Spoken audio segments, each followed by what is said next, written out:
Welcome, welcome. What's happening, people? How are we? It's Thursday. Wow. Killer Comic Show. This feels good.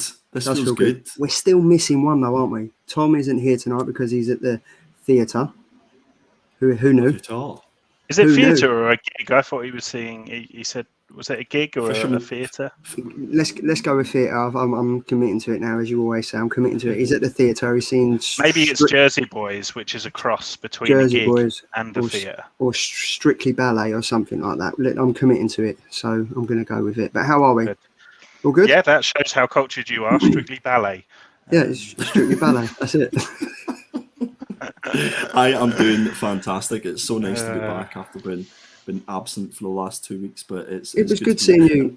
It was good seeing you yesterday as well on YouTube. Yeah. I done an commentary live on. I don't know. I'm still debating that fact, but no, it was nice to show off some books that I've collated over the last couple of months. But more importantly, we're here tonight, and we have a superb show.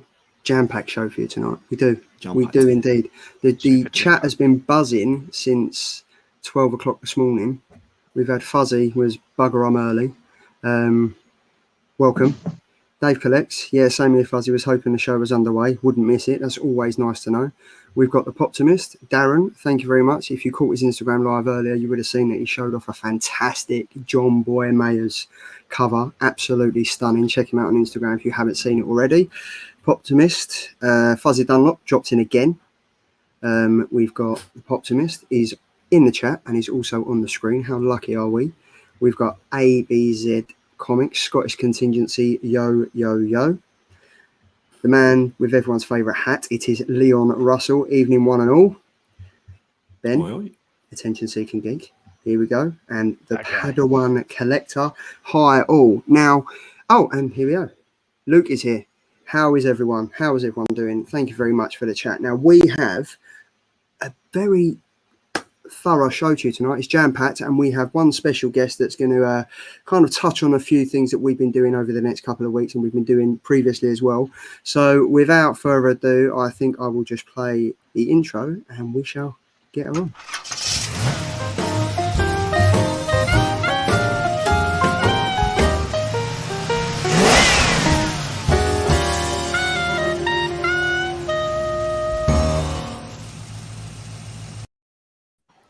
I still love that theme tune. Absolutely love that theme tune. And that's Ben's handiwork.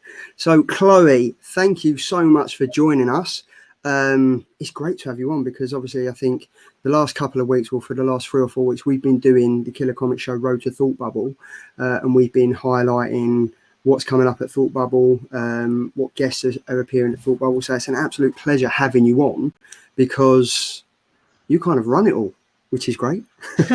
Yeah, thank you so much for inviting me. Yeah, everything that you've been doing is making us feel very special.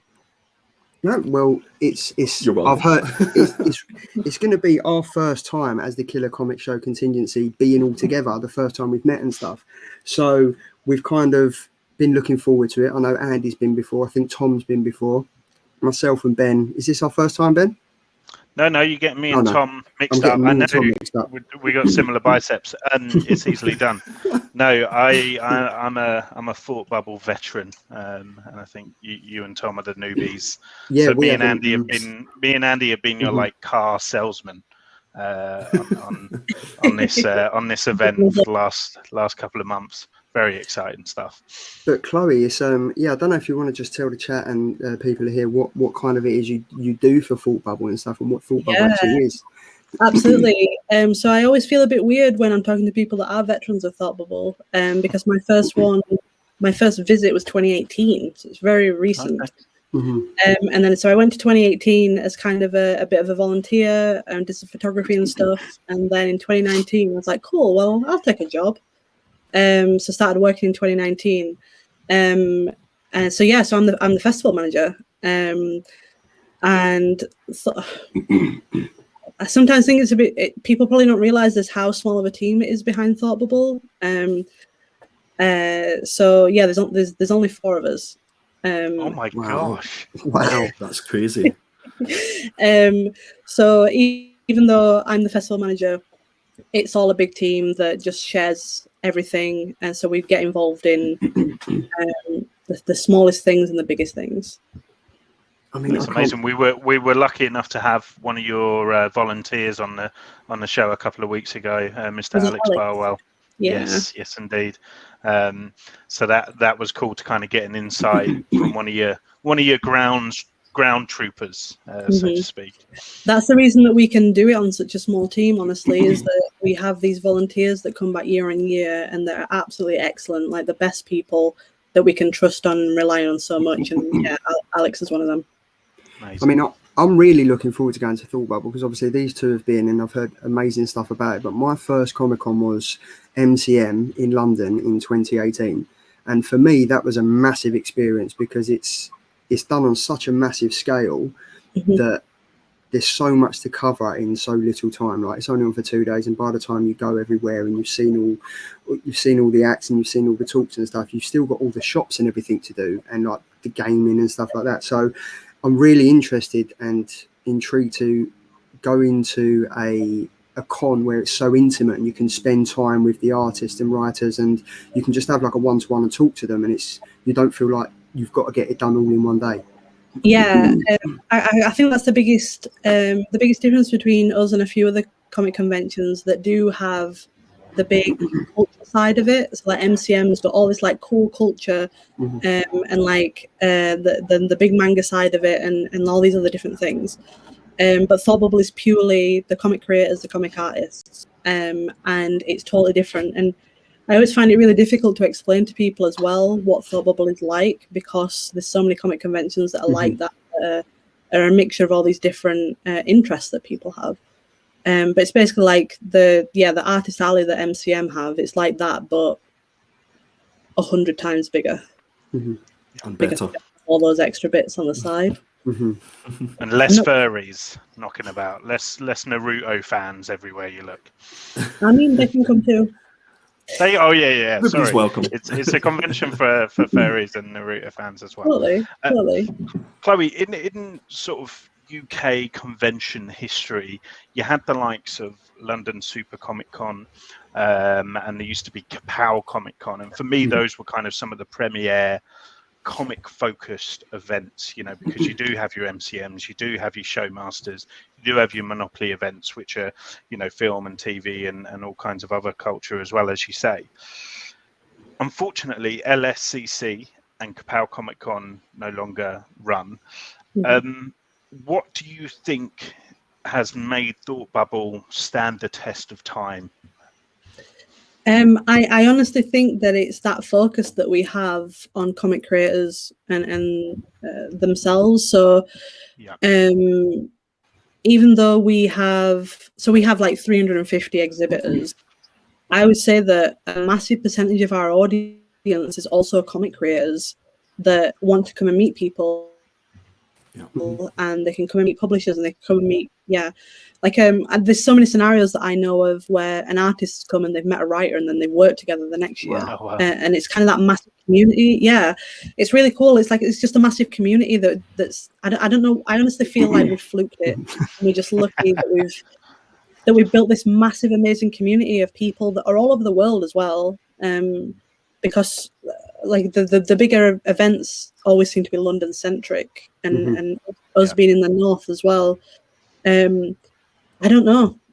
I honestly couldn't tell you. I wish I knew, but I feel like the community just keep coming back, and we're super lucky that they love us so much. I think the caliber of guests helps you massively. For me, like over the years, I have kind of had real kind of dream meets, like real kind of dream come true bucket list. So I remember meeting Jason Aaron there a while back, and then the likes of Mike Mignola, and then recently Gerard Way, who I did cry in his face as he signed my book. He's totally used to that, yeah. I mean, you're totally right, and is that because we are getting the guests in that are the comic creators that people absolutely love? So in 2019, maybe this is not a big comic guest that a lot of people would focus on, but we had Jonan Vasquez, and and he's the reason that I got into comics when I was a kid. And so it was really cool getting him here, and I was like, oh, no big deal. And then on the weekend I was like, holy crap, like he is literally the reason that I got into comics. Did you embarrass yourself, Chloe? Oh, absolutely. Totally. I was like, I'm not going to ask him to sign anything, I'm not going to say anything, but I told him the whole story of like, you did this for me and you changed my life. And then he was like but maybe it's that kind of thing, and we don't have that paywall between guests as well, so you can probably just come and chat to them, and you're on the same level. And even if you don't want to get anything signed by them, or you just want to like ask them a question, tell them that you loved their work, it's kind of like it's breaking it down where you just people talking to people that just love comics. Are we allowed to swear? Yeah, cool show. Have you watched this show? Have you seen it? It's just people that love comics talking to each other, and it's like put us all on this equal level, and it doesn't matter anymore if someone just happens to be like an insane award-winning creator. Yeah, I mean, everybody's kind of like this. It's all. I think you hit the nail on the head when you said it's a sense of community, because that's the sense that I got when I was there. Like I'm a comic fan. And I was surrounded with other comic fans, and it just so happens that the people who are putting on the show were comic creators and comic fans. And I think that's the difference with, if you compare it to other shows where you pay your money, you queue up for a couple of hours, you get your signature, you get your photograph, you buy a Funko Pop, and you leave. Whereas with this one, you get the chance to, no disrespect to Funko Pops. I was going to say, mate, half of our viewership, like you've just just left. But you can get what I'm saying. It's like you get the opportunity. You can either get a signature, you get something signed. And what I found when I went is it didn't cost a huge amount, if anything, to get a signature. Or you were going up to like Donna Cates when I went there, and you took 5 books up, and there was people going up with 20 books and 30 books, and he was just signing away, and it was fantastic. And that opportunity just to have a chat and talk comics it's been in a massive pub. Just talking comics. Yeah, you're totally right. You probably totally nailed it there when I say I'm not sure why it is that people love us so much, but it is that we're putting people on a level where they can just talk to their literal heroes, but on a human to human basis. There's no like I'm gonna pay 50 quid and get a photograph taken with them kind of thing, which is excellent. Like I love going to MCM. It's super cool, but I also think Thought Bubble's got kind of like a totally different atmosphere. Completely.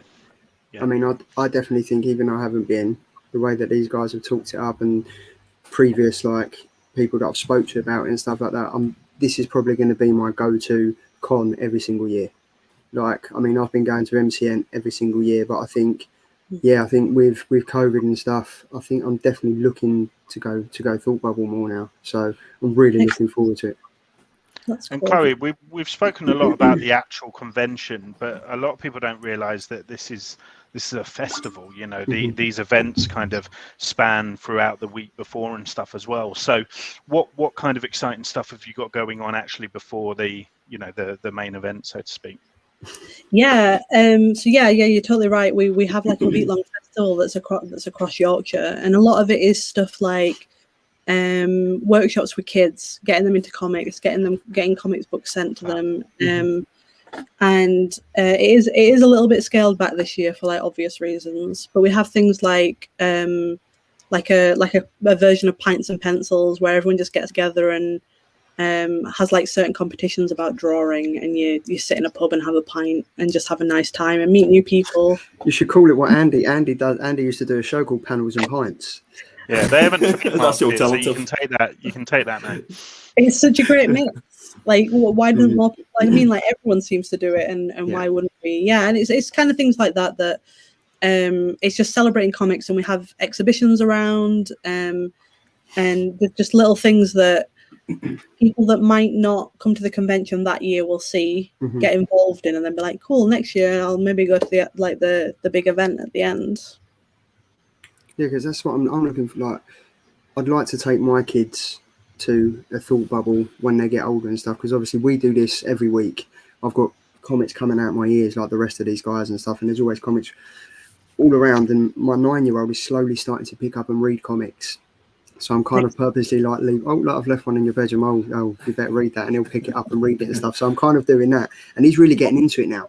So it's good to know that Thought Bubble does stuff that like for all ages, basically. Yeah, well, at the actual convention, we've already got a bunch of workshops planned that are focused at kids, and we have a kids area as well that's got loads of like comic based, just like fun activities that kids can just get involved in, because we know that people come with their families.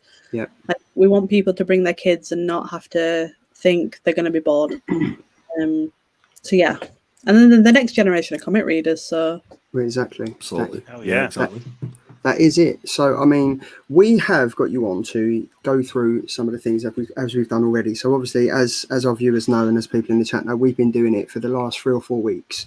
We've covered the likes of Babs Tarr, we've covered like James Tinian, and various other guests as well. But we've got you on to talk about some stuff that you kind of have let go on Instagram and stuff like that. But you're also kind of doing this. Sorry, wrong laptop. Is this one? It's the panel program for 2021, which is very exciting. Yeah. So obviously 2020 didn't go ahead, and I had so many incredible ideas for panels there that it was so sad to let them go. So this year I'm so excited about the panel program that we've got. So I kind of picked out some of. It's so hard to pick out my favorites, but I picked out some that I thought would like kind of appeal to you guys and your kind of fan base. Yeah. So yeah, the first one, the comics to screen. That sounded nice. It did sound nice.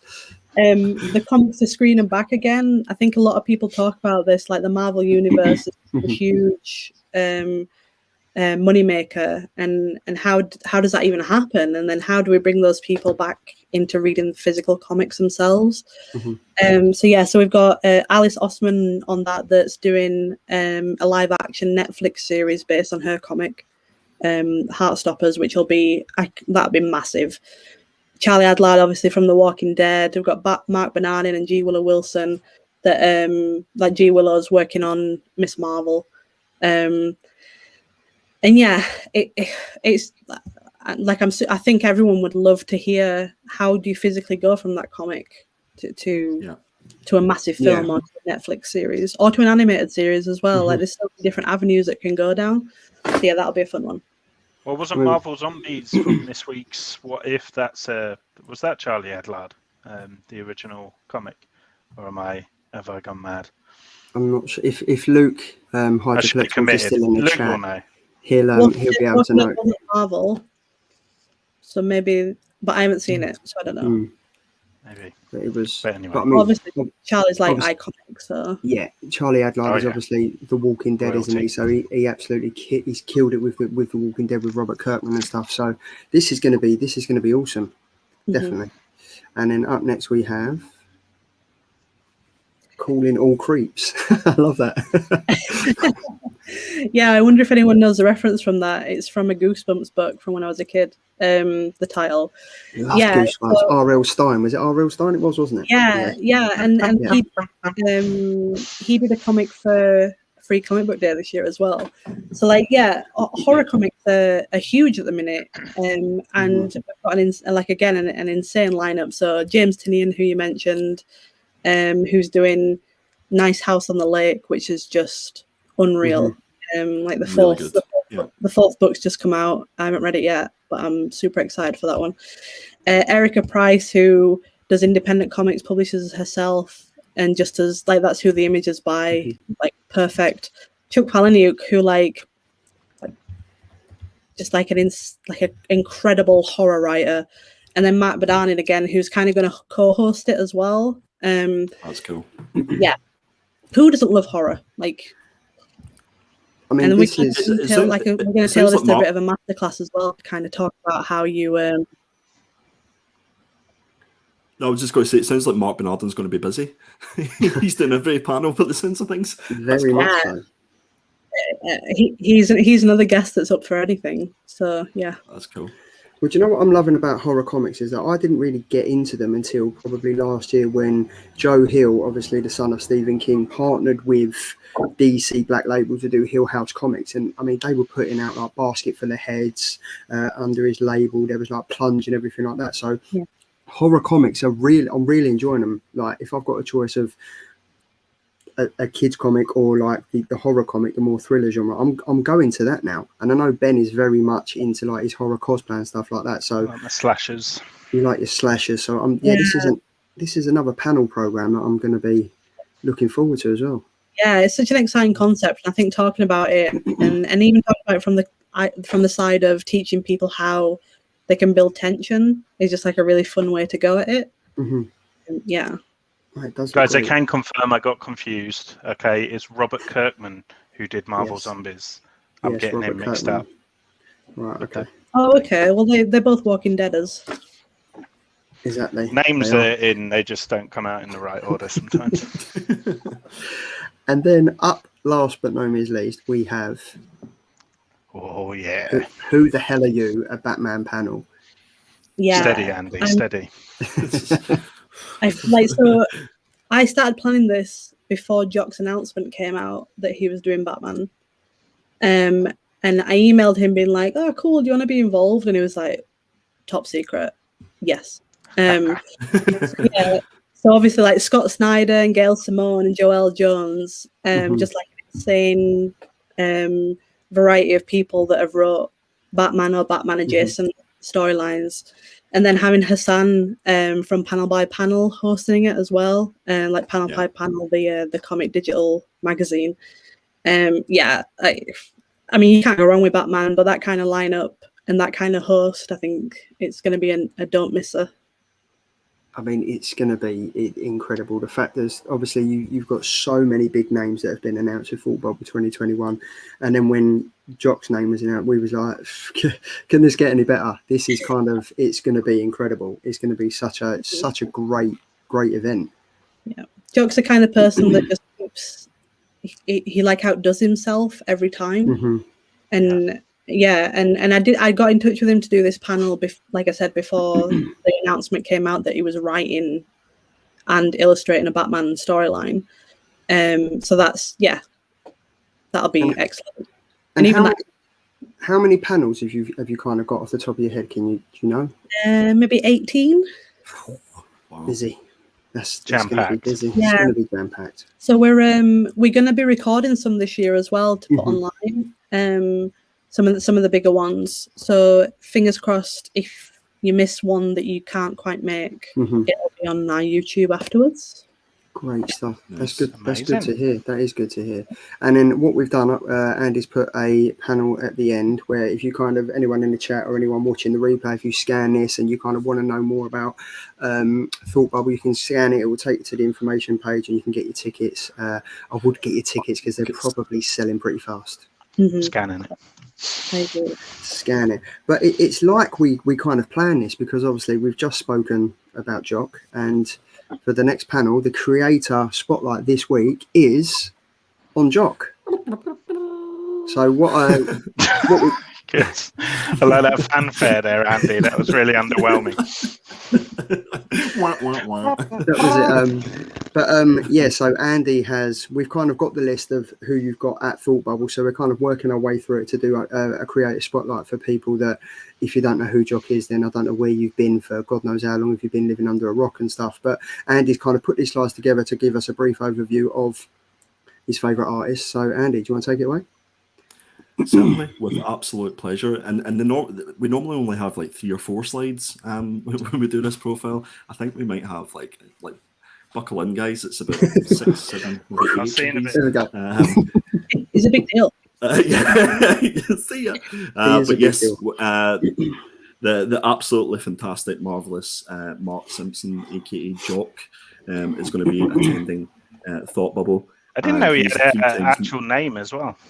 He has an actual name, indeed, which is really strange when you do meet him, because you don't know whether to say, all right, how's it going, Mark? I call him Jock. Jock? Yeah. Yeah. I know his real name. I feel like Yeah. Do that. It's like you wouldn't call Prince anything other than Prince, would you? You know? Yeah. I think I just called him Sir the last time I met him. I was like, Yes, thank you for all your comics, Sir. Appreciate it. But yeah, he's a 3 times New York Times best-selling British artist, best known for comics work with writer Andy Diggle on DC Vertical's The Losers, the award-winning Batman, The Black Mirror, Witches, with writer Scott Snyder, and we'll be doing a bit of a deep dive into some of the books that he's done and what he's got coming up. He's also produced art concepts for the likes of Dread, for Star Wars The Last Jedi, Ex Machina as well, and there is a fantastic Ex Machina book that you should go check out on the 2000 AD shop, which I have down there. Some of the work in that is fantastic. Born in Glasgow, Scotland, just like myself, so that's why I have a little bit of affinity. It's going to say that. I believe he lives in Devon, England, so so he won't have too far to go to join us at Thought Bubble. Andy, don't pretend like you don't have his exact address. Well, I don't know what you mean. Not yet. So we'll put his Instagram and his Twitter details there. I'm sure everybody is aware of that. And there's 4 books there that I've sort of picked out there, so that are kind of some of my favourites. So you have Adventures of Superman issue number 14, which I think is one of the best Joker covers there is out there, in my humble opinion. So definitely go and check that one out. There's Witches, which you've done a few covers on. There's Wolverine Max, and that particular issue there is my favourite. I think it was 15 issues in total for Wolverine Max. Yeah. And then there's Batman Detective Black Mirror run, which was from issue 871 to 881, and Jock done all the covers for that as well. So yeah, let's move to the next slide once we're ready. Before we do that, I was going to say, Chloe, you're have I got it right? You're quite good friends with Jock, aren't you? Oh, best friends, yeah. Best BFFs. friends with Jock. Look. So I mean, have you got any like funny stories about him, or is there anything you can share? Or I mean, because we'd like to get to know the man behind the persona of Jock.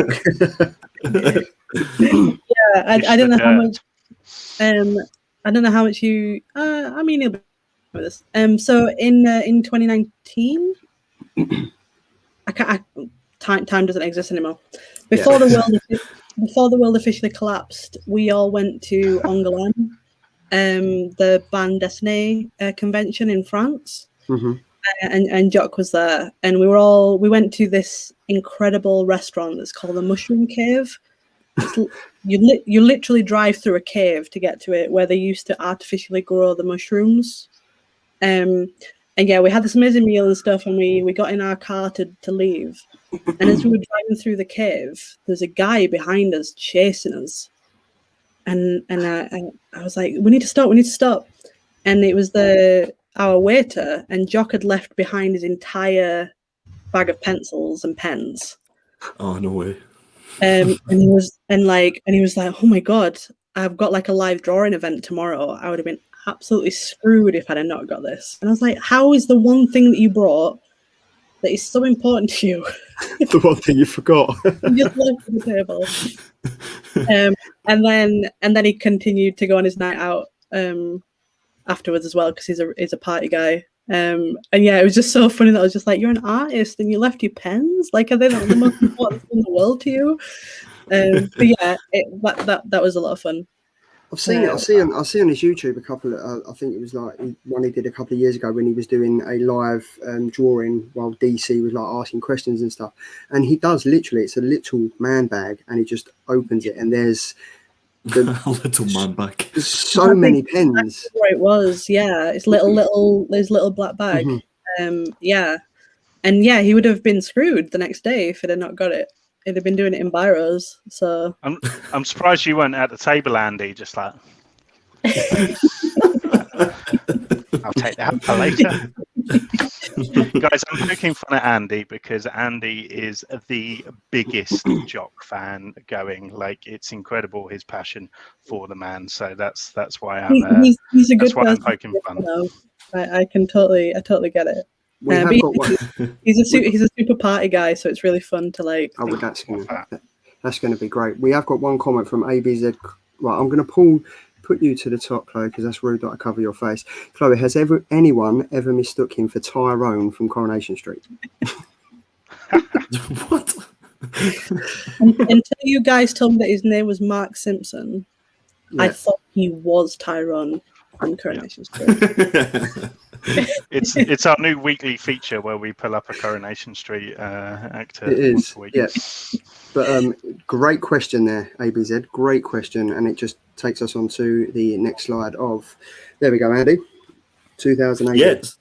So 2000 AD is where I was first introduced to Jock's work, and that's effectively where he started. So he was doing work in Judge Dredd, and he done Lenny Zero stuff as well, which is absolutely fantastic. His first interior work was in 1999, and that was for this issue, which is issue 1170, 1170 of 2000 AD. So for all you fellow Jock collectors, that's one to try and find in those back bins if you can. Great, because he's even come out and said that 2000 AD was where he kind of started, wasn't it? That was kind of where it all came together for him. It's a great cover. Yeah. I think that's where he sort of met up with Andy Diggle, and that sort of led to his Losers work, which we'll come up to in a second. And this is his first cover, I believe. I'm sure somebody in the chat will tell me differently, but issue 1203 is his first cover for 2000 AD. And I just think this is absolutely fantastic. I think in total there was about 31 covers that Jock done for 2000 AD. You should definitely go and check them out on Google. Some of them are absolutely fantastic, and they can be picked up relatively cheap as well. I'd love to know what his favourite character is to draw. Chloe, do you know that, or? I think it's Tyrone from Coronation. I have no idea. I mean, he seems to be having the most fun drawing Batman at the minute. Like his whole Twitter feed is him drawing like incredible Batman scenes. The Catwoman shot he posted today was stunning. Oh, stunning! Yeah. I wonder if it's the same for a lot of artists. It's kind of like what you're currently drawing is your most favourite until you move on to the next thing. Something else, yeah. But I mean, this is a great judge to the credit. Great. Here we go. Don't bet against those losers. And that's where it's sort of it was introduced to Andy Diggle, and this is where his first big run in comics started. So this was 2003 Losers run. This is 26 issues, and it's fantastic. There was a movie that was brought out for this as well. I don't know if anybody's seen the movie. But it's an absolutely fantastic run, and it's literally all about Special Forces Unit, and they're basically they go back to Payback. So it's one of those ones you have to. It's on the Vertigo run of comics as well, and obviously Vertigo's no more. But again, these ones can be picked up reasonably cheap, and a lot of these covers you probably would be passed by because you don't realise that it's a Jock cover until you see that recognisable signature that it does. But Chloe, is this something that you've read? Have you read the Losers run? No, I haven't actually, and I know of the like TV film of it, but not the comics themselves. I was very young when this came out, so. But so weren't we all? But I think, Andy, you've got it right. A lot of people would walk past this and not know that it's Jock because it's not what we're used to now. Yeah. Do you know what I mean? I think like even the way that it's just not Jock for me. It's not. It looks like Jock what we're used to now as fans and as everyone in the chat is kind of used to. He's kind of got his signature way that he does it, and I mean.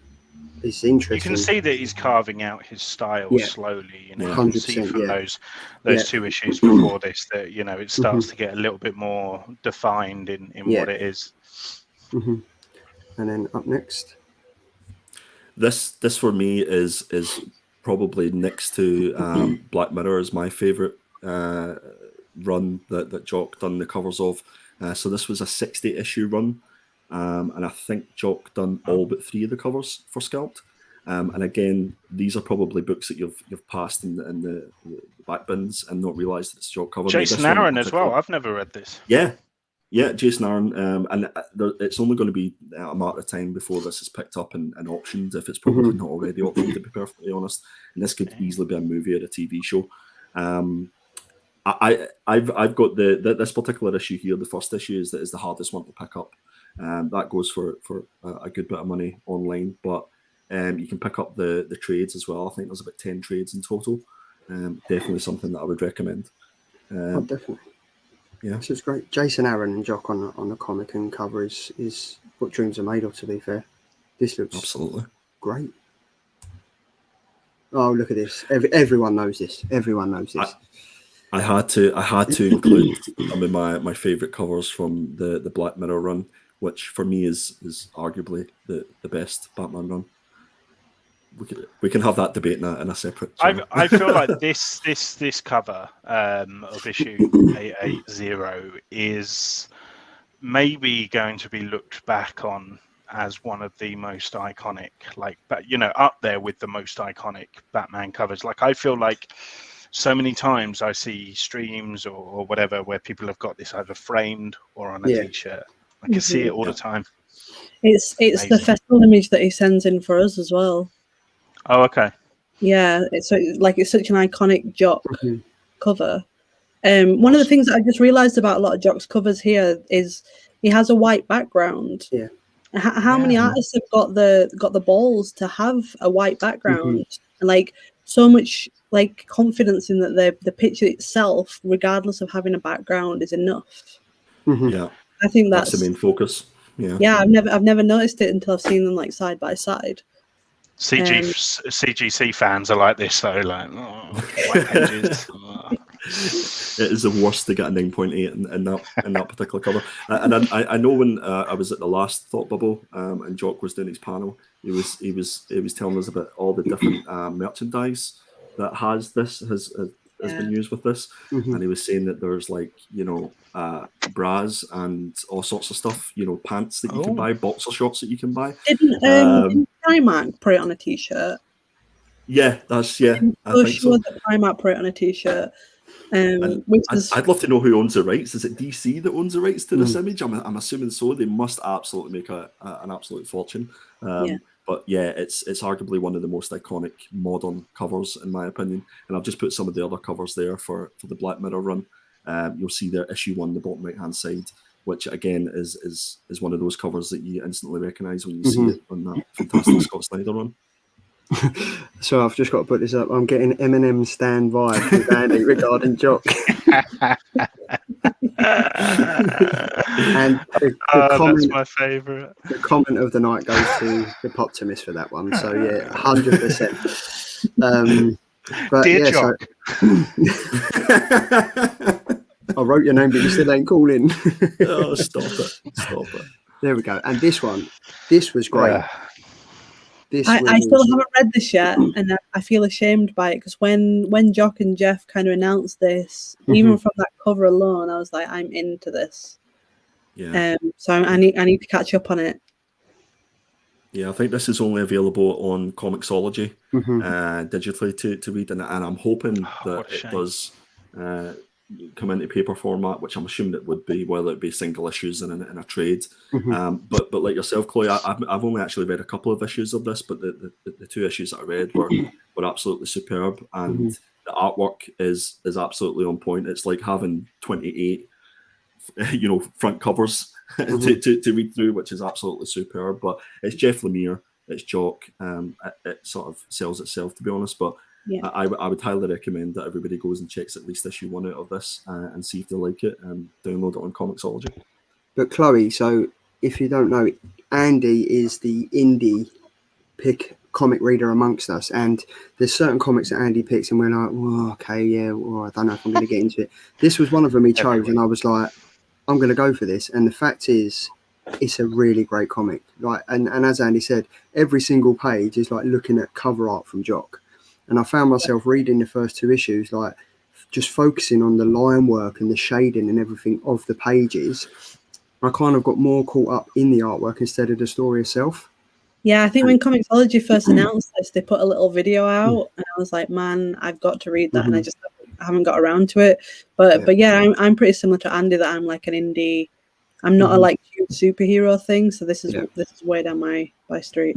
But this is definitely we've got Mr. Marvel above me. Well, actually, he's slowly converting. He is slowly converting. So that's Snow Angels. And then this. Last but not least, one Dark Knight. I think I let out a little bit of a squeal whenever this came up on my Twitter feed. It's going to be 3 issues. It's DC Black Label. Yeah, only 3 issues. It's the oversized format as well. I believe, as far as I know, Jock's doing obviously the main cover, and then there's like a 1 in 25. I would imagine there's maybe going to be other covers that store specials and stuff like that. But for me, it's going to take a lot to beat the main cover. I think it's absolutely fantastic. I know that Tom at Not Quite Mint has these books for sale on his website, so go check that out. And also Nash Comics, which is Jock's LCS, have, well, at least the last time I looked, they had signed copies of this as well for like cover price. So that's another option available. But this will be the book that, well, I think actually this is 7th of December, I think it's out. So I think this is all the questions that Jock will get is about what this is going to be about. And if you go on the Twitter feed, some of the artwork that he's been showing is looked special. Yeah, I mean this cover being as incredible as it is, the rest of the artwork is on par with it. And I did the same thing where I was like, this is going to be the thing that brings me to superhero comics. 100%. I feel like this is an unmissable series. To be honest, the Black Label like Batman stuff, like check out like Damned and things like that. Like it's a really good entry into the superhero realm if you're more inclined to the indie stuff. Definitely.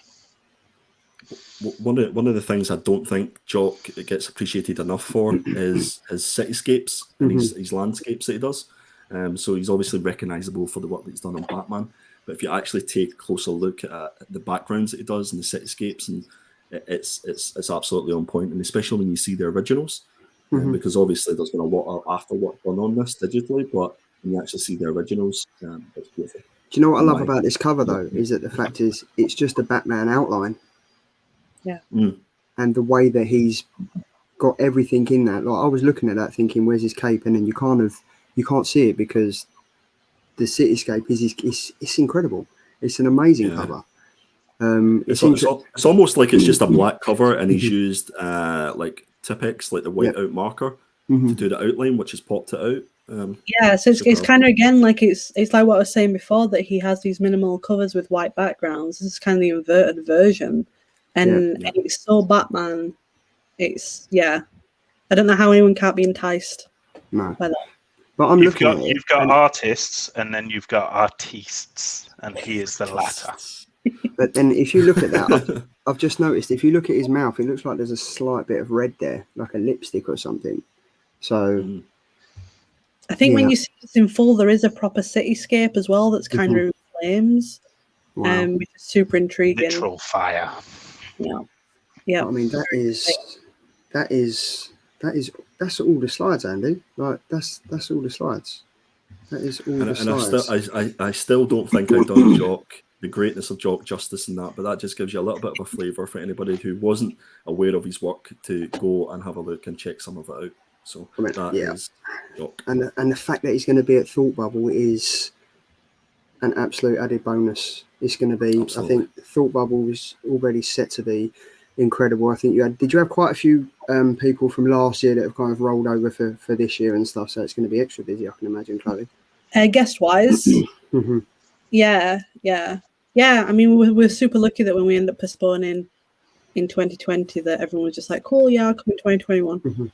It's really easy as that. It's going to be great, and I think as a thank you for you coming on the show, we're going to go into like the comic reviews and stuff, so you are more than happy to stay around. We kind of talk about killer covers, indie picks, covers of the week, and then we do the review of last week's comic, so you're more than welcome to stay around. It's totally absolutely perfect. So but yeah, I will say I can speak for all of us. The first round of drinks is on us when we get to Thought Bubble. Excellent. So yeah, as long as it's not 10 a.m. 100%. Yeah, 10 a.m. There we go. Excellent. Straight at 10 a.m. So with that said, we should go in now. Tom's not here, but we're still going to do.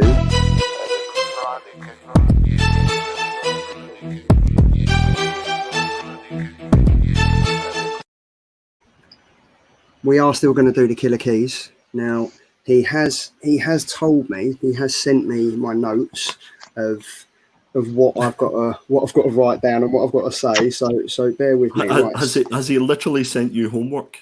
He sent me homework, right? So obviously, Chloe, what Tom does, Tom owns Not Quite Mint, and he sponsors Not Quite Mint, sponsor the Killer Comic Show. It's where we get our comics from and everything like that. And his section of the show is the Not Quite Mint Killer Keys. Now he will pick comics for next week that have got key importance within the comic universe. So up first is Fantastic Four, which is the 60 years anniversary. Now this is got multiple writers, including Dan Scott, multiple artists, including John Romita Jr., and it comes out next Wednesday, September the 15th. Now this is a key because it's the first appearance of Sion, the last descendant of Kang. It's 96 pages long, and it has the origin of the Fantastic Four in a backup story by Mark Waid. Cool. Interesting. Very cool. I like Mark Waid's work, so that'd be cool. Yep. You know what the world didn't need, though, is another Kang. No, he didn't. He's everywhere. He's like Mephisto. He's everywhere at the moment, isn't he? It really is. When I say I'm not into superhero comics, Fantastic Four was what I was into as a kid. Like they were the first. Sorry to hear that. Yeah. No, are you kidding? I hate Fantastic Four. I love Ben Grimm. I'm a massive Thing fan, but I can't stand. My first email address was Chloe is the Human Torch. Still, wait. Have you changed it? Or? Is it still? Yeah. Sorry, it's gone. Right. So up next for all you Star Wars fans, it is Star Wars War of the Bounty Hunters. Boosh, issue number 1, written by Alicia Wong and art by David Baldian. Again, that's out next week. Now, this is Charlie, the first. Yes. Let me tell everyone.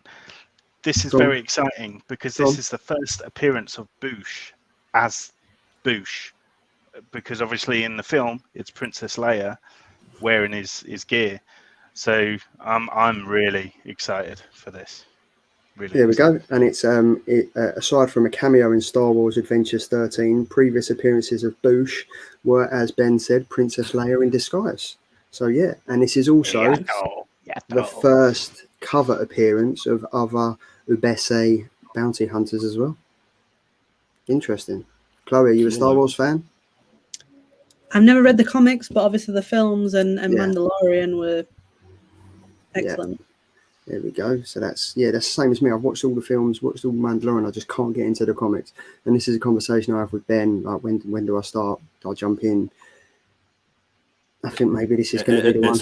It's a rabbit hole. It's an absolute rabbit hole. And once you start, there's no end to it. However, the War of the Bounty Hunters is probably the best start for modern Star Wars, if you're thinking about it. So good. Great. Now, this one is Iron Man 12 with the Miles Morales 10th anniversary variant by the one and only Raza. Is it Raza? Raza. Now, Thomas just put this in here because it's a fantastic cover, and he just thinks it should be a key for anyone's collection, and I totally agree with him on that. He's pushing the boundaries of his task here. I think he is. Well, do you know what? He had to change. He does realise I've got a segment on covers, right? Yeah, he had to change his covers. He had to change his comics, 2 of them, because him and Andy picked the same one. So he had to change. But yeah, this one. Pick this one up. I love the fact that he's got a little Iron Man on the decks while he's spinning. Well, it's Jet Li, isn't it? It's the Jet Li tribute, and then obviously Tony Stark wore the Jet Li T-shirt in Avengers. So very cool. And again, it's homage in a homage. 10 years anniversary. And then last but not least, we have the Mighty Valkyries, number 5. Now, this is the first appearance of a new pantheon, gods as adults or formidable antagonists. If you've been reading this, you'll kind of know what this is about. It's obviously written by Jason Aaron and Torren Gronbeck, and the cover art and artist is Matteo de Luis. Anyone been reading this? I haven't. I've been looking at it because the artwork is absolutely beautiful. But the whole Valkyrie thing, the whole kind of Asgardian afterlife thing is a bit of a minefield, to be honest. But yeah, the artwork has been stunning in this. I mean, the Valkyries. I mean, is there any Thor stories that it kind of tails onto or anything? Because obviously we've got the Valkyrie in Thor 16 and 15 at the moment. Does it kind of tail onto there?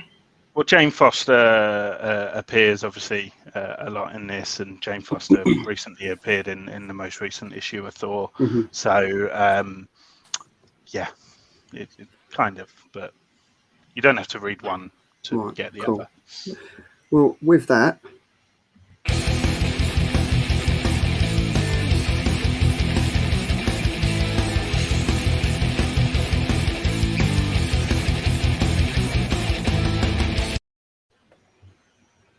Mr. Perpetuals.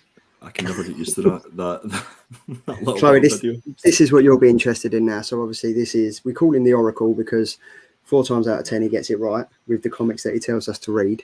And because he's old as fuck. That's yeah. They call me a lot of other things, but we won't go into that either. But yeah, so this is Andy's indie picks for next week. Up first. Full disclosure, guys, whenever I originally sent the slides to Charlie, I realised yesterday that I'd sent him the wrong week. I'd sent him the week because we do like a week behind. So that was a... And you know what as well? I was going to point this out as well. You forgot to do what I normally forget to do, and that's change the logo. On some of them, I think they was all Image or they was all Boom Studios. So I had to change them around. But good night, guys. See you later. Done. I was just keeping you on your toes, Charlie. That's what it was. It was good. It was nice to know that. Thanks, mate. First up, we have Primordial issue number 1, Image Comics, which I can see that I got the logo right. So, and this is Jeff Lemire doing writing and Andrea Sorrentino doing the art. And you may remember that duo from Gideon Falls, the absolutely fantastic Gideon Falls, which I would highly recommend to everybody. This is sort of slated as mind-bending sci-fi collides with Cold War thriller. If that doesn't pique your interest, then absolutely nothing will. And it's only 6 issues. It's a 6-issue miniseries, which means that you've not got a huge buy-in if you want to test the waters. The synopsis for it reads that in 1957, the USSR launched the dog Leica into Earth's orbit. 2 years later, the USA responded with 2 monkeys, Abel and Baker. These animals never returned, but unbeknownst to everyone, they did not die in orbit. They were taken, and now they are coming back. Mic drop, issue 1. I want it. I'm already too sad to read this. Yeah, exactly. It's going to be too much. An emotional nightmare. Is this Planet of the Apes prequel or? Sounds a lot like Planet of the Apes. Yeah, I tell you what, guys, see if you can check out some of the covers for this. Well, this is 30 million covers. He said Darren said he see a great Alan Quaid cover for this. Yeah, I'm not sure if I'm up for this one. I'm kind of like you're going to have to be. You're going to have to be because I'm picking it for my read every week. So you're going to have to be. You can't go wrong. You can't go wrong with Jeff as a writer. No, not at all. Not at all. And yeah, like I said, this story, like I am so sensitive with any kind of animal story. So if someone can pre-read it and tell me it's positive, then I'll be in. Chloe, whatever you do, don't read Stray Dogs because it's an incredible comic, but it tugs at every heartstring possible. I keep seeing that on the shelves, and I'm just like I can't do it. And to be honest, Chloe, this already sounds positive because the monkeys went to space and they're coming back, so they were all right. They're all right. Like, which is, I wouldn't last a couple of days in spoilers, space, but they're coming back. Yeah, this is cool. Like I said, you can't go wrong with Jeff. So no, definitely, I'll definitely be checking it out. I think obviously I'm going to have to read it, and it's going to be one of them comics that Andy picks, and I'll be like, oh, I don't know, and then I'm hooked, and then I buy like 5 or 6 of the same cover, because that's what I do, Chloe. I buy 5 or 6 of the same cover, and then realise I've done that, and then just keep hold of them or put them in a giveaway. Yeah. So that's Primordial number 1. Then we have More. Tell me more, Andy. Tell me more. Oh, tell me more. Nice. Nice. You made a note of this. Yes, Do you know, as soon as he saw this slide, he was like, I'm going to see this. I can't wait. right, this is from Boom Studios, and it's from a writer and an artist that I've never actually heard of before. It's Jude Ellison S. Doyle, doing writing, and A.L. Kaplan on art. Have you guys heard of those guys? Or are these guys brand new? This is all brand new for me. I've not even heard of the book.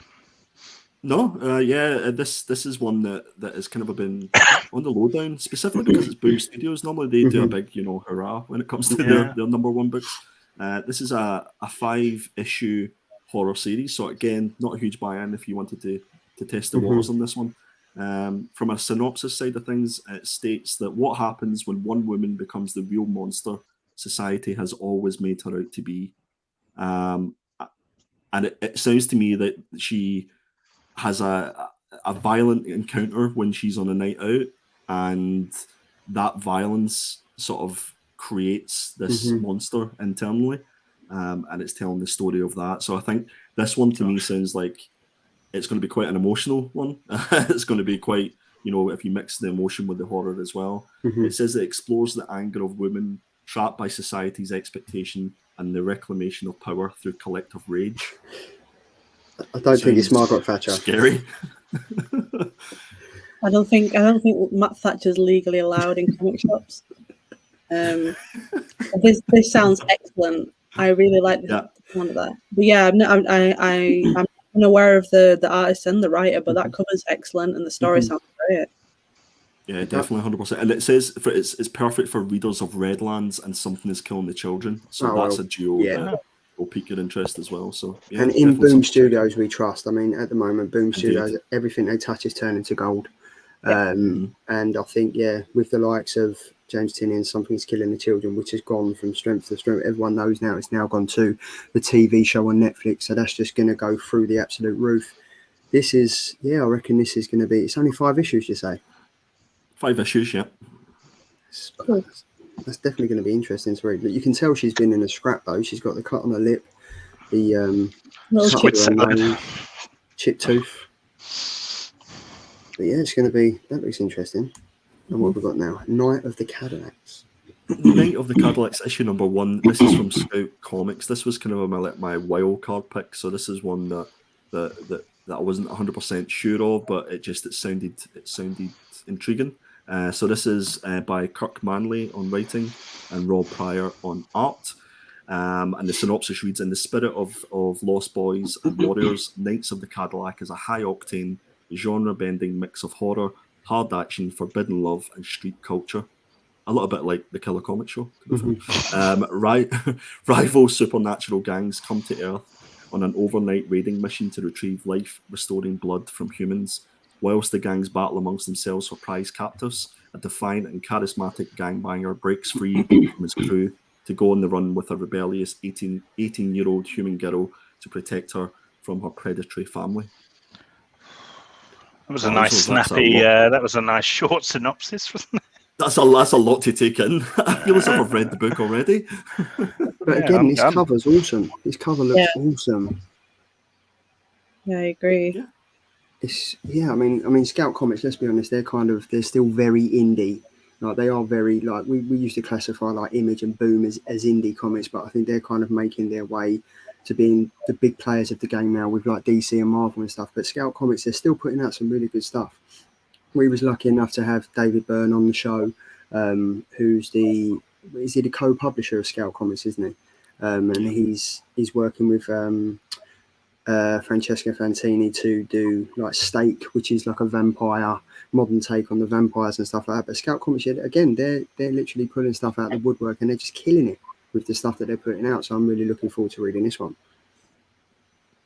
So that's my 3 indie picks for coming out September 15th next week. You've picked some good ones there, Andy. They're definitely going to be. I'm definitely going to looking forward to reading Primordial.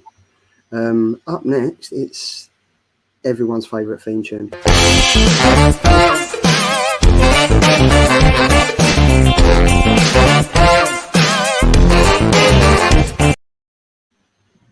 Out of all the theme tunes, Chloe, we play, this one gets the most attraction. Everyone loves this. I've even heard that there's a few people in the chat that have got it as their ringtone. That's how effective it is. That is the power of the Crampton. That is it. Branding. Boom. There you go. It is. Ben, these are your killer covers for this week. Take it away, sir. Oh, okay, if I have to. Right, ladies and gentlemen, it is a second print variant now for War of the Bounty Hunters Jabba the Hutt issue 1. So this is a design variant, which usually I can kind of take or leave, but if it's Clown Hunter or Diva Lompop in this instance, then sign me up. We've got Mahmood Azrar, who does a great job here spotlighting the fabulous Diva Lompop. I just want to say her name, or say her name as many times as I can. Diva Lompop, who, if you watch the show, which you obviously all should be by now, you know that we all fell in love with this brand new character introduced into the Star Wars universe. So, if you're out of the loop, then sort your life out. Read this comic. It's a fantastic introduction to. I don't think we're seeing the last of her. I think there's plans afoot. So yes, that's Jabba the Hutt issue 1, second print. These have been great covers though, because these design covers. I know, Andy, you've got a few of them, haven't you? Yeah, I've got a few of them. They only actually released the image of this cover really close to the final order cutoff for this as well. So a lot of people were just buying it because it was a second print and they were hoping for the best. But I think a lot of people were surprised and probably will miss out on this book. So you'll probably see it for double, treble the price on the aftermarket, I would imagine. Yeah. Why they got to spoil it? The first issue was awesome. The first issue and even the first cover was awesome. And for them to bring out a second, I think they're kind of just piquing us interest in now in, what's her name, Ben? Diva Lompop. There we go. If people in the chat want to sound grab that and also add that to your email notifications. Deva? Probably Deva, isn't it? Diva is Diva I. Deva Lompop. There we go. Up next. Oh, look at this one. Oh, Thundercats. Oh, wrong franchise. It's the divisive Masters of the Universe Revelations, back with a third issue. What's not divisive though is the gorgeous Dave Wilkins art, and I think that we can all agree how beautiful, damn right sexy Skeletor looks right here. Evelyn looks okay as well, I guess.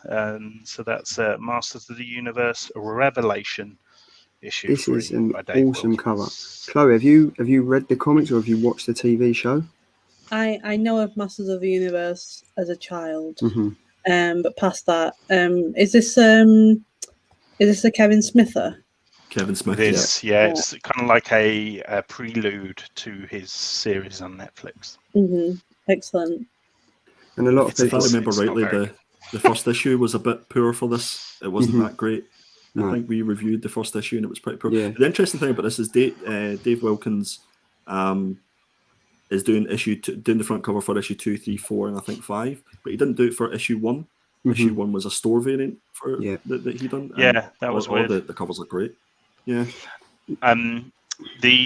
We all read that issue before we'd seen the series though, and I would quite like to revisit it now that we've seen the series. Now that we've got a bit of context as to the original Grayskull and all that. No? Do we know if this is this following in line of the TV show? Is this following in line of the TV show? I know number 1 was the prequel to the TV show. It's all a prequel series, so. I think it follows that original Grayskull and things like that. So.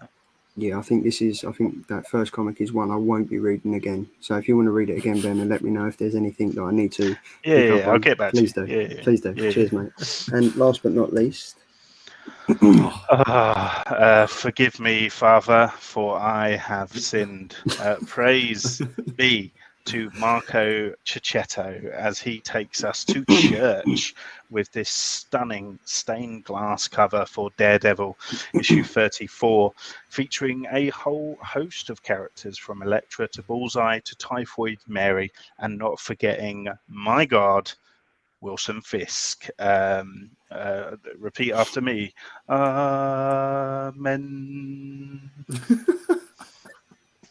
I was meant to copy. Sorry, Ben. What happened there? You blasphemous bastards.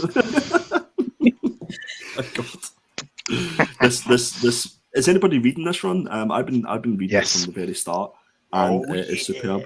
And it's finishing, I think, is it issue 36? 2 issues, only 2 more Daredevil left. Fuzzy just said. This issue blew my mind as well. It was like it like went up a gear quickly. Right. I haven't read it yet, but there's so many things to see in that cover as well. You're seeing the bullseye image in the middle as well, which so yeah, it's super. Do you know what I did? So obviously we had Venom, and I think it got to like it ended on issue 35, didn't it? That was the 200th issue. Yeah. I'd got all the comics, and I only started reading them. I read them all in one. I read 35 issues, like all in one, and then I started reading them again. I think I'm going to do the same with this, because one has got Chip Zdarsky on it, and Daredevil. This for me is a fantastic cover. So Ben, amazing work for picking this one. It's incredible. I'm definitely looking forward, because you guys you speak quite highly of Daredevil, and people in the chat speak highly of it. So I think this is definitely a run that I'm going to start from number 1 and read up to where we are now. Definitely. It's the best Marvel book out now, in my opinion. I would say it's the best Daredevil run since Frank Miller as well. Really? Agreed. Yeah. Wow. Definitely going to read that. Definitely going to get into it. Chip Zdarsky takes things to another level, doesn't he? Every time he writes. 100%. Writes a new. His writing just flows. It just flows so well. Like the pages just turn themselves. It's great. Yeah, he's such a character that it just translates straight into his writing. And it kind of takes characters that everyone knows into a different realm. So yeah, I haven't read this, but I can imagine that's exactly what he's doing with Daredevil. Well, Chloe, it's interesting that you talk about Chip Zdarsky, because on that one issue that he did for Crossover was incredible. The way that he was writing about himself as himself, it was that I don't ever think I've read or seen anything like that. So that just shows his capabilities of a writer, what he was able to do. That was in, I don't know if you've been reading Crossover, but it's amazing. It really is good. Yeah, he's genuinely the kind of person to be given any character that everyone knows, and he will change to something that you didn't expect. Which is, I want him on Spidey, man. I'm desperate for him to come on Spidey. Yeah. I think he'd do so well. Well, Ben, talking about Spidey, I know this is your covers, but the Poptimist, I showed him something earlier, and he's asking where it is. So I'm just going to literally show it. There it is. The Dark Ages Scotty Young cover. Yeah. Nice. This is now. I hadn't read this comic until you beautiful two above me told me to get on it, and I have to say it's probably the best Marvel comic I've read this year. Yeah, if you guys haven't read it, get on it. Yeah, I think in retrospect, probably should have picked that as my book. But yeah, it's definitely my read of the week, potentially read of the year for Marvel at the very least. Wow. It just kind of, and I think you summed it up, Andy, in our chat. It made you feel like a teenager again, It made you feel like you did when you first sort of read comics, and it kind of just gives you that childlike enjoyment of a big Marvel event. And I haven't felt that since maybe first read like Civil War or something, It was so fun, and it was everything. It was absolutely everything that all the X-Men books isn't. Yeah, if that makes sense. Yeah, it's the complete opposite, which is an absolute good thing. But yeah, that was Ben's fantastic covers of the week. Oh, don't get me started on X-Men. Seriously, where I've been in lockdown, I watched every single X-Men film in chronological order, and I still don't have a clue what's going on. It's because there is no chronological order, because they don't even know the chronological order. Really, if I could suggest one thing, don't do it. Literally don't. But one thing I will suggest is definitely read Dark Ages. It's 100%. Amazing. It's like I'm a kid again, as these guys said. It's like I'm a kid again, picking up the first comic I've ever read, and it was you just get sucked in. Amazing. So we are on the final stretch now, guys, and we are on week 35 review. So obviously this is week 36. We do a week behind. So week 35 was last week, and comics that us three have picked this week is Ben was up first, and he picked The Beauty, All Good Things, written by Jason A. Hurley and Jeremy Horn, and art by Matthew Doe Smith, and that came out on September the 1st, and it is by Image Comics. Ben, take it away. Yeah, I'm sorry, guys. Like, I messed up. I was a massive fan of the original kind of volume when that first came out, which was by who's this by? Jason A. Hurley and Jeremy Horn. Is that the same? Yeah. Same people. Yeah. So okay. So then why is this so bad? I struggle with this again. These covers are some of the most beautiful. I haven't got it to hand, but the original OG cover. It's a big statement to make, but still might be one of my favorite covers ever. Like, wow. Yeah, and that's weird as well, because I think back then, like, I did not read indies at all, but the cover just kind of completely captures my imagination. It's like an amazing blend of like beauty with the flowers and the floral effect and stuff, but mixed with, you know, the monstrous with the kind of blacked out eyes and the veins and cracks and all that stuff. But basically, long story short, is I don't know whether you've read this, Chloe, but there's an illness, but the illness, so it's like an STD, but the disease actually makes you beautiful. So it clears your skin up. It means you can't, you know, put on weight and you lose weight, and it kind of makes you the optimum version of yourself. But then, lo and behold, like by the end of the book, someone's face explodes. So it's not as good a disease as everyone thinks. Because of course, when it first comes out, everyone's like, "Yeah, I want me some of that beauty." Yes, people kind of want to catch it. Is that the exactly? Yeah, exactly.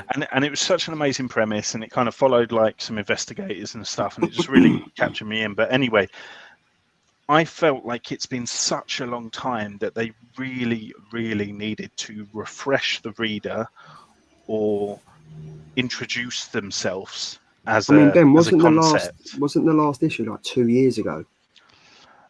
Yeah, and that was the last issue. Like, yeah, that was the last issue. Yeah, and it took a long time to get to that issue as well. So, I mean, we're talking maybe four years, maybe, I think, when that first. 2016 was when the first issue. Yeah, that's a long time ago. So you need to refresh, like people like me who love the first, but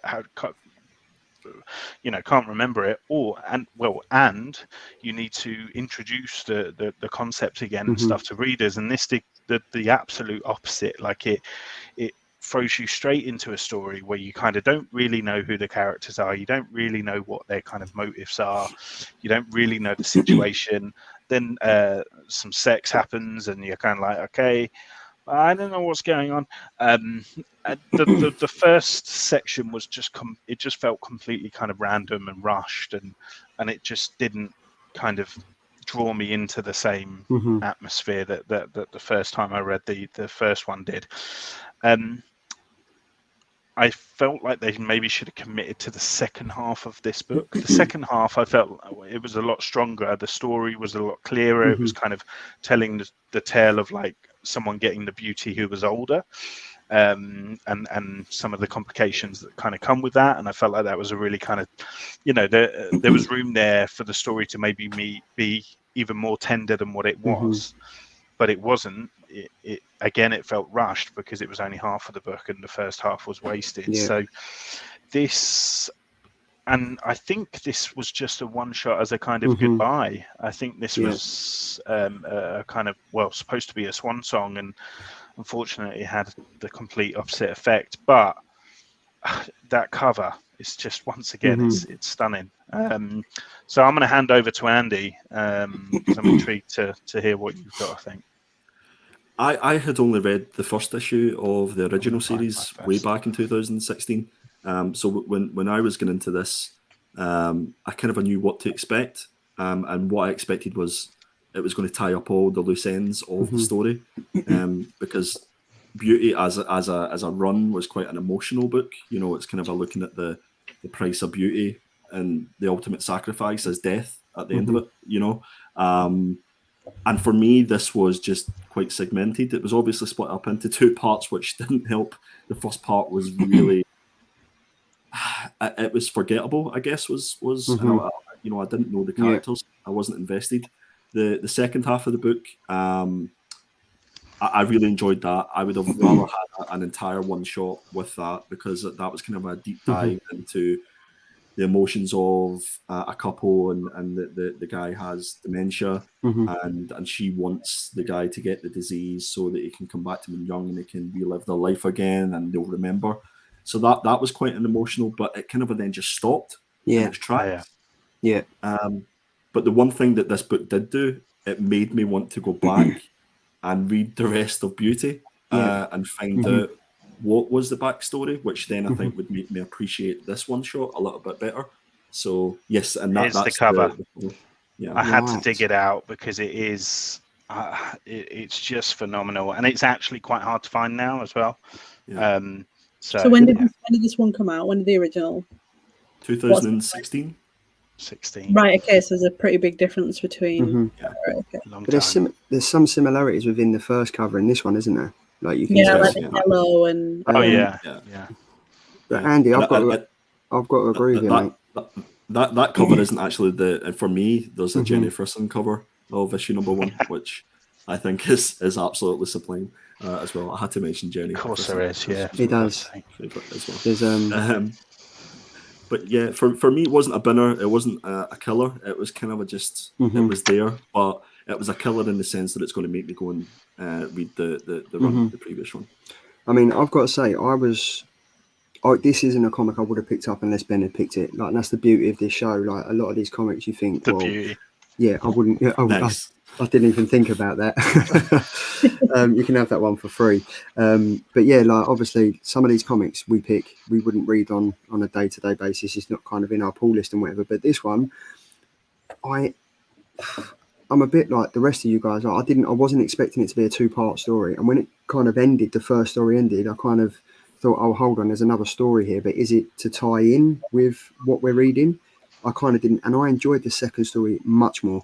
I really enjoyed it much more. I thought it was more relevant to the beauty, because obviously in the first story, they've got the disease and they're on a sun and they're on a beach and they're living it up and everything. But then as soon as the boredom kicks in, that was it. Like it kind of just portrayed, we've got everything, but I, for one, after reading this comic, would not want to live forever.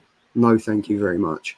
But it is the same thing. I like the artwork of the cover. I quite like the artwork of the story, but I do want to go back and read all these issues to find out how it all started. I'm intrigued that way, but I don't think if this was a continuing story, I wouldn't pick it up. I wouldn't add it. I think if the second half of the story, I think if it continued with that, 100%, 6-issue run, because I think it looks less at the physical beauty of people, and it's kind of looking at the beauty of life and the beauty of the memories, because that's effectively what the couple lost because the guy had dementia. So. Real talk, there, guys. Would you? I would take the risk of my face exploding for a slice of that beauty. Just saying. I don't think I would. I thought you'd already taken it, Ben, to be fair. Oh, you. No, I don't think I would. Chloe, Andy, would you take that risk? I mean, no. Would it make my back ache less? If so. No, that's the curse. That's the curse of the beauty. Is your back would look fine, but you'd still probably feel the pain. Feel the pain. Oh. Feel the pain. Feel the pain. So yeah, for me, I'm at a moo point with this one. It's kind of like a cow's opinion. It doesn't really matter. So it's not a killer. It's from Friends. It's what from time Friends. is it? Joey Tribbiani says it. Did you write that one down? Were you waiting again? No, I weren't. I can't. It just came to me. He was like watching Friends and he was like, I like that. But it's not a killer or a binner for me. It's just it's a binner for me, guys. I was very let down. Yeah. I wouldn't say. Chloe, based on the synopsis and the reviews that you've heard from us, what would you say? A Killer is an amazing comic, and a Binner does what it says in the tin.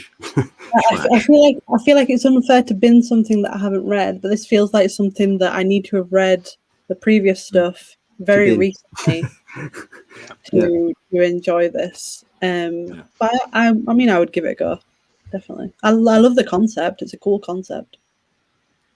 I mean, yeah, I think it is. I think the fact is that it was nearly 2.5 years before this one came out, as the I'm shocked the finale. this hasn't been optioned or hasn't already appeared in some shape or form on a streaming. It has been optioned. It has been optioned. Oh, it has. Oh, really? Okay. Yeah. There you go. Oh, that's it. I mean, it's perfect for like a series, isn't it? We've got to wait another 12 years for the TV show to come out though, and then the last episode will be on Netflix. It'll be on Netflix, and we'll see it 10 years after the show ended. So looking forward to that. Andy, up next, it is Almost American issue number 1, written by Ron Mars, art by Marco Castiello. 3 covers for this one.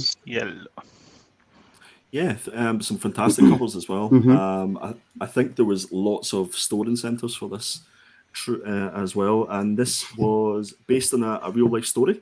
So effectively, you've got Russian intelligence operatives who effectively walk into a US embassy and they try to make a deal for trade secrets to get a new life in America. And the book synopsis before we went into the first issue was that it was going to look at the sort of the red tape of the American government, bureaucracy, the tough wars between the sort of FBI and the CIA. And whilst it's doing that, it's going to look at the Russian government trying to obviously kill this couple that's defected. This is going to be 5 issues in total, and I can only imagine what that sort of real life story must have felt like being in that situation. But for me, this issue was very much to say the least, a slow burner. There was zero action at all. There was effectively nothing of note that you could take away from this that would build up to a point where you're like, I have to read issue number 2. And I totally understand that you have to, have that character building, but this is based on a true story, and we have Google. So there's your character building there. You can understand what the backstory is. And I use the word filler a lot, but it's very rare that we get a first issue, which I would refer to as filler issue. As I say, it lacked the action. It was well paced, but there was no drama. There was no dramatization to it, and this could easily have just been like a novel that you open up. It was so uneventful, and I'm just no invested in it. So for me, it just wasn't for me. Sorry, guys. Do you think that it being based on a true story and this being a first issue, that you would normally expect it to be something like this has enticed me in, as kind of has not worked in its favor? Because to me, a true, like I'm well into like biographical stuff. So the idea of it being a true story would entice me in. Probably make me read issue 2, even if issue 1 wasn't something with a cliffhanger. So I wonder if it just doesn't work in an issue by issue series. I think you're absolutely right. Yeah, I think the fact that it's only 5 issues that they've got to get this story into, I would have expected the pace to be a lot quicker and at least have some sort of cliffhanger. And when you open up that last page, it's what you would have expected to happen almost. But I think you're absolutely right. This might be one that you wait until the 5 issues are done and pick up the graphic novel. Because like if it's a true story, then it's going to have to be something like super interesting. And you can watch documentaries about insane stories, and the first bit of it's dull. So I wouldn't, even obviously I haven't read this, but I wouldn't write it off based on the first issue. Now, Ben, you gave a disgruntled sigh. Did I? I think I was just breathing. I'm just fat. That's the sound I make when I breathe. No, I completely agree with Andy. I think this could have just been a book, this could have just been a novel. But I think Ron Mars does, to be fair, do well in terms of trying to kind of capture that like feeling of suspense and sense of rush and urgency within the characters. I think he does that well. It seems like a very different genre for him. Like you look back at his work and it's like Witchblade and Silver Surfer, you know, like it's very different. I think Marco Castiello's work is very pleasing to the eye. And it does a thing where he kind of uses like repeat use of like tight shots to the face. Like there's lots of kind of close-up shots of the face, which I think does kind of, you know, capture the nuances of like tension and stuff of the situation. So I think they do as good a job as they could with the subject matter and with the scenarios. But to be quite honest, like, I don't know. I mean, I read comics for like guys in tights, you know, so it's very real world. It's very kind of political espionage type, you know, thing.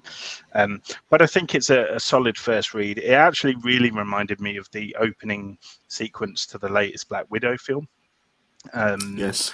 You know, the story of her parents and stuff. So I kind of related it to that in my head, and I think that helped me enjoy it a lot more. So for this one, I'm not going to commit to Binner or Killer. I think I'm in the middle for this one. Well, do you know what? I've got to again say thank you to you guys for picking this comic, because this isn't something I'll pick up and read. Like, it's just something I wouldn't even contemplate reading. But so bearing that in mind, I'm kind of 50-50 after reading this if I'm going to continue it, because I agree with Andy, like for a first issue and for it being based on true events, you kind of think, right, it's going to get stuck into it straight away. You're going to go, the character development, you're going to get to see him at the foremost of the story, you're going to understand everything, it's going to really push it forward. It really didn't do that for me, and it's kind of like, now, is it going to be issue 4 and 5 that are going to cram so much into it that you're going to kind of ruin the whole 5 issues of it? Because for 5 issues, the way that it's going, how slowly it's going at the moment, they've got a lot to do within the next 4 issues. But having said that, I really, really like the artwork. I like the bold artwork that really stands out. It reminded me of the TV show Archer, the cartoon, like the way that the thick, bold lines and everything like that. So that was something that really drew me in. I love the fact that it was about like real life, like espionage and like the life spies. I think his name's Janos Newman. Now they put Jan Newman up there, and I think that kind of tricked a few people saying created by Jan Newman, because obviously it is Janos Newman who is the real life spy. But yeah, it was an okay read. Is that all he did to change his name? Just change from Janos to Jan? Because I feel like the government would still find him. It looks like that is what they did. Yeah, it looks like what they did. But maybe yeah, it's so obvious that people just don't expect it. No. Exactly. Yeah. Exactly. That is why Ben should be working for the CIA, because he pointed that out straight away. What's to say I'm not? But yeah, I think it was an all right read. There wasn't really much to talk about it, so I think I'm going to be the same. It's like, I'm not going to bin it. I'm not going to say it's a killer, but there is a little aspect of me that wants to continue reading it, just to see if they can get to where they've got to get to in 2 issues. I'm going to take Chloe's advice, and I'm going to give issue 2 a go. And see where we go from there. But I think, Chloe, you've hit the nail on the head. It's going to be one of those ones that's maybe best just to wait till the graphic novel comes out and consume it in its entirety. It's got to be a super interesting story if they decided to make an issue by issue comic of it. I would stick with it, definitely. Like, maybe the first issue is just like laying the land, and then they're going to get into it. The Eric Hurd variant really reminds me of Department of Truth. It's got that Department of Truth vibe about it. Yeah, it does. So Mine's, I mean, I mean, there's some good covers. I love that cover B. That's interesting. It's kind of like a playing card. It is. Yeah, it's awesome. So yeah, that is Almost American, issue number 1. That was that's on the fence, that one. And we have saved the best until last, Chloe. And it is Many Deaths of Layla Starr, issue number 5. Now, obviously, this is by the fantastic Ram V and Felipe Andrade. Now, Ram V, we had the privilege of having Ram V on the show a couple of weeks ago. Even though he was late, we can, me and Ben and the parents of us can let him off, because he does have a newborn baby that's 2 months old. So he kind of everything went out the window, including his watch and time, everything. So we kind of give that to the man. But I mean, we've got 4 covers out to end the series. We've got the main cover by Felipe Andrade. We've got the Malavia foil cover B. We've got the Martin Simmons 1 in 25 cover C, and then the Martin Simmons Virgin cover D. So can I butt in first? Sorry. Of course you can, Chloe. As soon as Ram put this out, I was like, I'm in. Mm-hmm. I've got so much on my pull list that I just couldn't put it in. Mm-hmm. And seeing every issue come out, I'm just like, man, I'm gutted that I didn't get this. Mm-hmm. And I saw this on the shops recently, and I was just like, okay, now's the time to like jump in. And so I'm so excited for this. I just heard like insanely great stories. Ram is insanely good, and yeah, so like I'm very pleased to see this. And you haven't read it yet? No. Oh. This is going to be spoiler free, boys. Keep it spoiler free. Right. Okay. It's fine. I've got to say, right. So the premise of this is it's basically a tale of the god of death against a man that wants immortality. Like that's kind of where we're going with it and stuff like that. I'm trying to look at my notes now with no spoilers. So I'm just trying to think. This issue is set 28 years after issue number 4.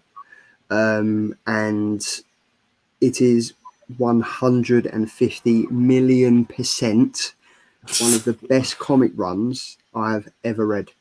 Wow. Honestly, it has definitely left an impression on me. Everything about this comic, the art, the storytelling, the portrayal of the characters, the background, everything about this comic is incredible. I will not get sick and tired of telling people to add this to their pull list, to read it in any format possible, because honestly, for me, Ram V and Felipe Andrade have created something incredible, so special, and it is definitely the must-read story of 2020/2021. Yeah. I'm out. I can't go into too much without spoiling it, but that's basically all I've got to say from it. Ben? Yep, I'm speechless now. I think Felipe Andrade's kind of stylized art is really elevated by some stunning color. And I think it's Inez Amaro who does the color work on this. And I just think the kind of character that the color and the artwork brings to the individual characters, sort of thing, it just brings everything to life. I mean, in terms of Ram V's work, like it's kind of a given now that you are gonna get some deep shit with Ram V, and it's hugely moving, this book, with sort of lines of text that I think are universally profound, and could kind of genuinely serve as great mantras to life,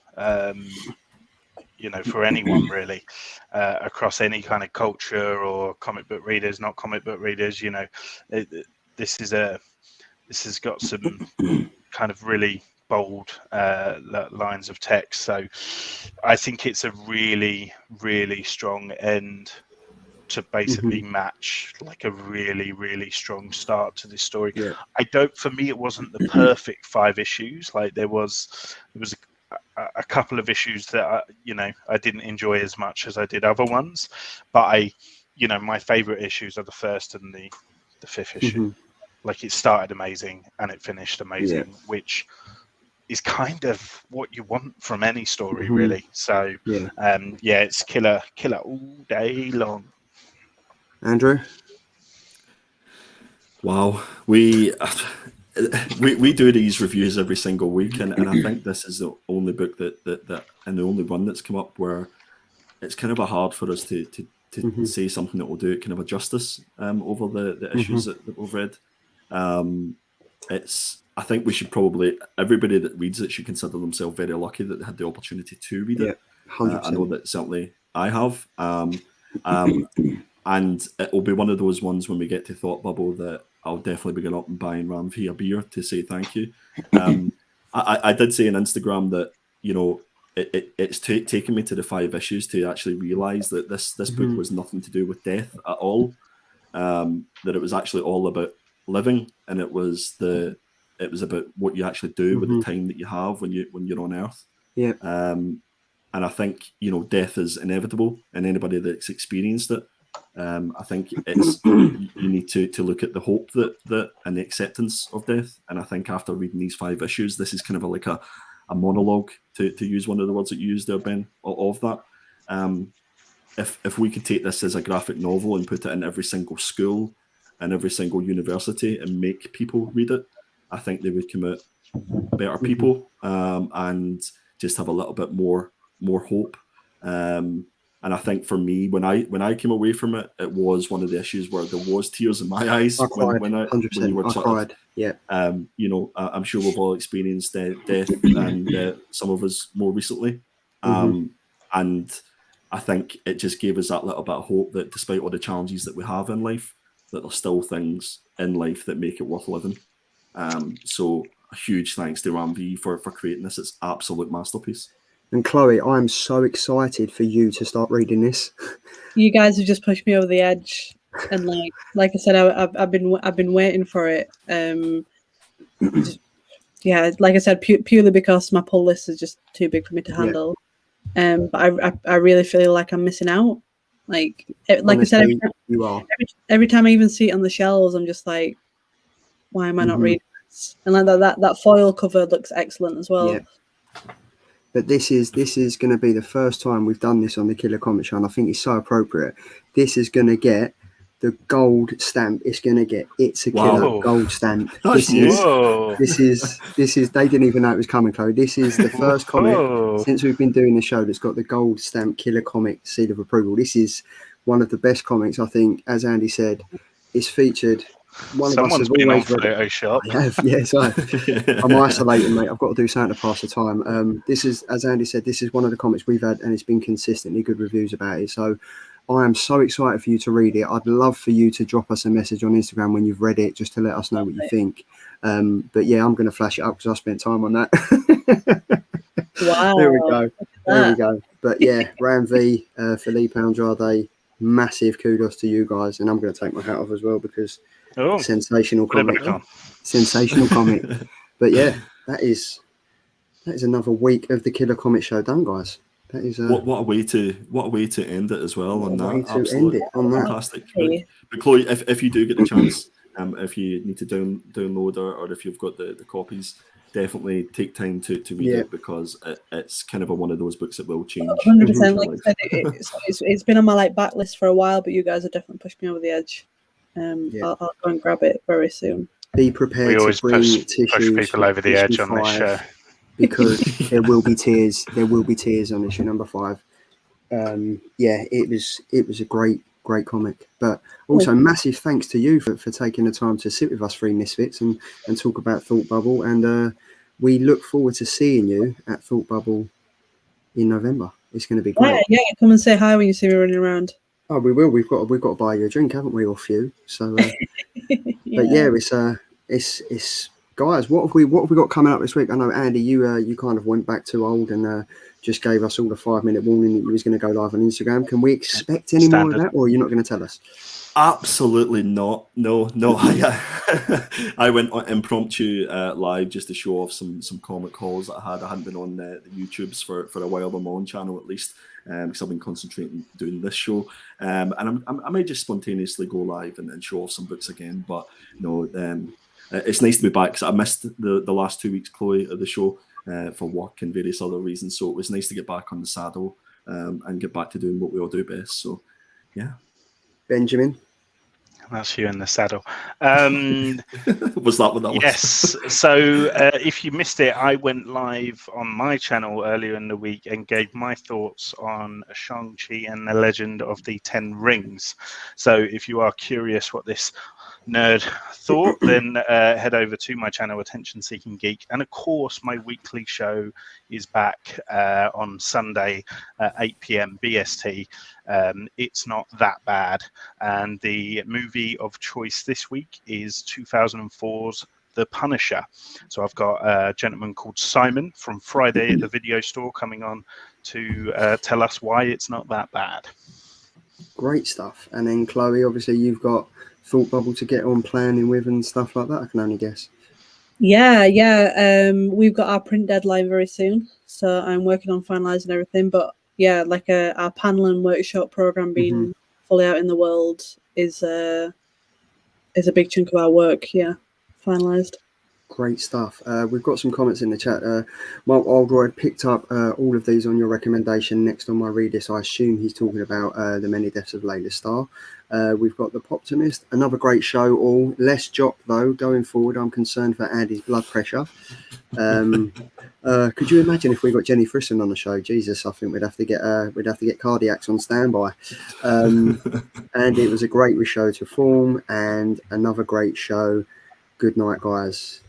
That's it from me, guys. It's been another great show, another Thursday night killer comic show every single Thursday, 9 p.m. BST, and the other times I can never get my head around, so check out our Instagram post for that. But guys, that's it. Have another fantastic, great weekend. Thanks to everyone in the chat for making it as enjoyable as always. Massive shouts to Chloe for spending time with us misfits. It's been enjoyable. Hope you've enjoyed yourself. Make sure you get reading Layla Starr and let us know what you think about that.